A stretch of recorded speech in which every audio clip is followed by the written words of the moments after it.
Hey guys, and welcome to Money Talks News, the podcast. You know, it's a podcast that makes you richer one day at a time. Welcome. I am Stacy Johnson, your host, and with me is my friend and colleague, Aaron Freeman. Hey, Aaron. Hello, guys. How you doing? And another friend and colleague, Kim Wen. Hey, Kim.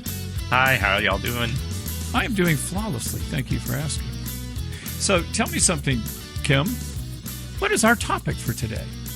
Today, we're asking, how much money should you have when you retire? A lot. Yes. Yes. The more, the better.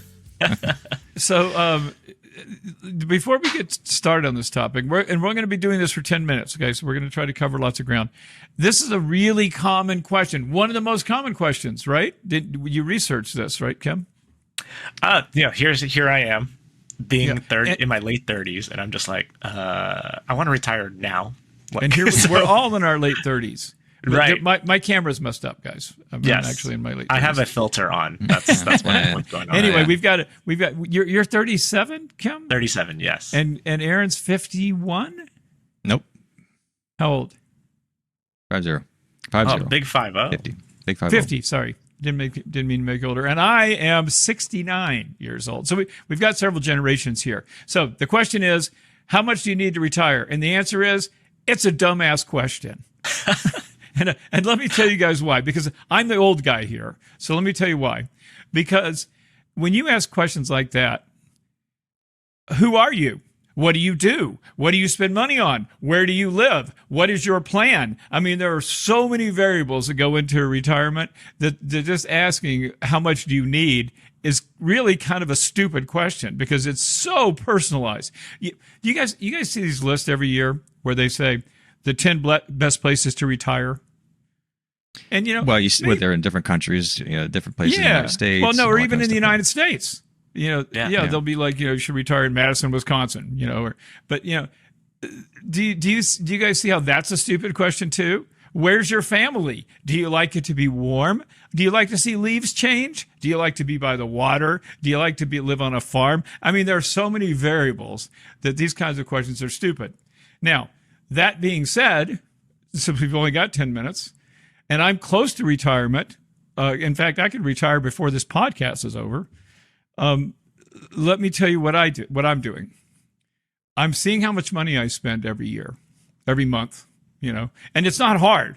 It used to be hard. Now it's not hard because nobody uses cash or anything. So everything I spend is being recorded somewhere. It's either on my credit card statement or it's on my bank statement. And so I know how much I'm spending. So it's relatively easy for me to figure out how much I'm spending. And then I can just figure out, how much I'm making, which we should all be doing every month anyway, right? And so now I know how much I spend. And then I have to ask myself this: how much am I going to spend when I retire? So, and again, also a nonsense question, less for me than for you guys. Because if I said to Kim, you're 37. How much do you plan on spending every month when you're 67? That is exactly why I don't get the thought of it, because at 67, I'm hoping I can just lounge around the whole time, Yeah. I'm not going to go rock climbing or, go. But, Kim, you don't know that you're not going to go rock climbing. That's true. Yeah. You might. I mean, you definitely are probably going to have to invest in hair product, for a long time. To keep this. Keep that going. I, on the other hand, do not have a big hair product budget. Aaron, look at him. I know. Yeah. For those of you who can't see, lots of conditioner. Aaron looks like Prince Charming. He's got hair, or more like some dirty hippie. He looks like. Anyway, he's got long hair. Yeah, that. So until and even after, I mean, look, I'm almost 70. I still don't know for sure what I'm going to want to do 5 years from now, or even 5 months. Sometimes I like traveling. I'm shopping for a boat right now. Maybe I want to go boating. Maybe I won't want to go boating. And boating's expensive. My whole point here is, unless you know who you are and what you're going to do, you can't really know how much you're going to spend when you retire. Do you think this question? Go ahead, Aaron. I was going to ask you, do you think this question is more brought out, especially online, the internet and everything else, because, well, when we were factoring this in, 5 years ago, the dollar went farther. and now it's, now what we're saving and stuff isn't going as far. We could afford a lot more, and all of a sudden, that's not. So what's retirement going to look like? This keeps going, Yeah, good point. That's it's kind of changing the mathematics there and how we're thinking, and then now we're trying to save more Yeah, when I started I started as a stockbroker 40 years ago. What, 1981?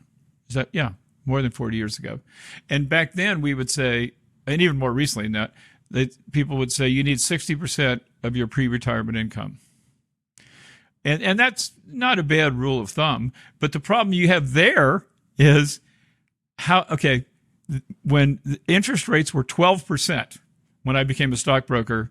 In fact, when I became a stockbroker in 1981, money markets are paying 20%. Okay, so if I had $1 million, I'd get $200,000 a year as a retiree, right? And then about 20 minutes ago, before the Fed started raising rates a couple of years ago, you were earning 0.1%. So $1 million, you're starved to death.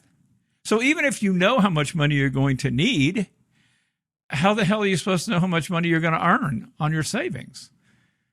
Right. So it's kind of human beings really want to put stuff in boxes, don't they? They want to say, oh, you need 60%. Oh, here's where you want to live, and here's what you should do. The truth is we're all different, and our needs are different, and of course you need to have some kind of guidelines. But what I'm doing, because I'm actually this age, is I'm seeing how much money am I spending every month, how much would my and then I'm looking at what I have in terms of savings. I obviously I've checked my Social Security to see how much I can expect from that, and I'm going to have to start taking it next year when I turn 70.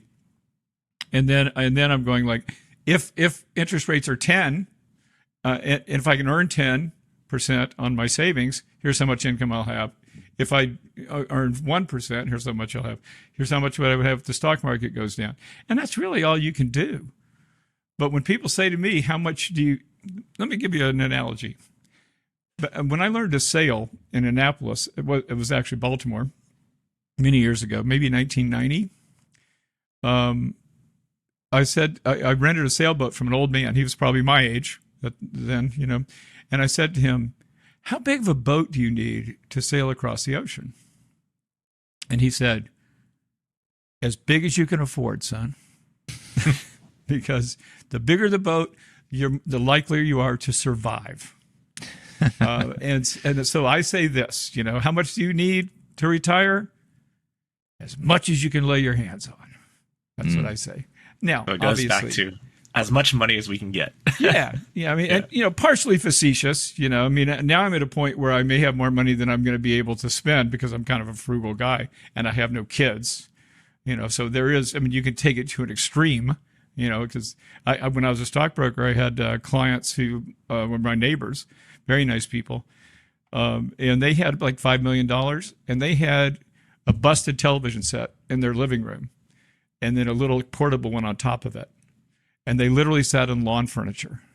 And they were 80. You know what I'm saying? And so, right. You can get into a place where you're saving too much. But generally speaking, make as much as you can. Be aware of what you're spending. Think about what you might want to be spending. And then do that. It's messier than being able to say, 60%. But the truth is, I'm there.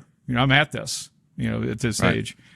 And I, save as much as you can while having as much fun as you're able. I always say, live like you're going to die tomorrow, but invest like you're going to live forever.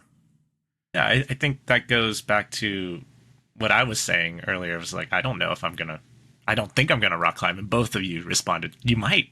So, which was like, you know what? I didn't think about it that way. So what's the life I guess my question to you, Stacy, is, it's not how much you want to save, but like, why aren't you retiring now? Right? Like, why isn't that happening? Yeah. By the way, Kim, I don't know, I don't want to run us over time, but that's very true because, I was planning on retiring. My dad did. He retired at 60. And I'm like, well, obviously this is what you do. You retire when you're 65 or you retire at 50, there are rules. And you know what? As it turns out, Kim, There aren't. There aren't rules. You know, my wife is still working. What the hell am I going to do? You know, and so I didn't plan on working at 69. I have enough money to retire, but I kind of like hanging out with you guys. I mean, I'd rather do that than sit there and watch Roseanne reruns, you know, and I make money. You know, I said this in one of the videos we did together, Kim. It's like, you know, I like being able to go to the store and not looking at how much something costs. I don't want to have to start, you know, I lived on a budget most of my life. I don't want to do that again. And I make enough money now to where if I want to buy steak, I buy steak. I don't have to count it. You know, so this is why I don't retire. But I never saw this coming. You know, I assumed I was supposed to do what everybody does. And again, you know, none of us have to do what everybody does. And I submit to you that most of us don't do what everybody does. So you're saying try to figure out how to live on $2,000 a month, but save like you're going to be a millionaire. Dude, I'm trying to figure out how to save on or to live on $2,000 a week. Of course, my wife is 45, so I've got a little 401k going to work every day. All right. She doesn't listen to these podcasts, so I can call her that. I'm gonna send this to her. Yeah. Okay. I love that. We promised 10 minutes. It's been 11 minutes and 20 seconds by my count. Anything else you guys want to throw in? As usual, I dominated the conversation. Anything else you want to say? No, I love that. I think it's about saving. What was the phrase that you had that you said earlier? Which one? Live like you're. Live like you're going to die tomorrow, and invest like you're going to live forever. We're doing that. Awesome. Hope you guys are too out there. Okay, folks. Thanks very much for tuning in. And you know what? Do me a huge favor. It'll cost you nothing whatsoever, and it'll make me really happy. Would you please like this podcast? Would you follow this podcast? Would you tell your friends? Would you go down the street with a megaphone and start screaming out the window? Okay, you don't have to do that. But please like our podcast and please follow us. Give us a thumb up. Do tell your friends. Thumb up. Thumbs up. We're on all the socials: Facebook, Instagram, Twitter, TikTok. Look for all us. the things. Find us. Money Talks News. Thanks, guys. I will see you guys soon, and I will see all you folks hopefully real soon. Take care now.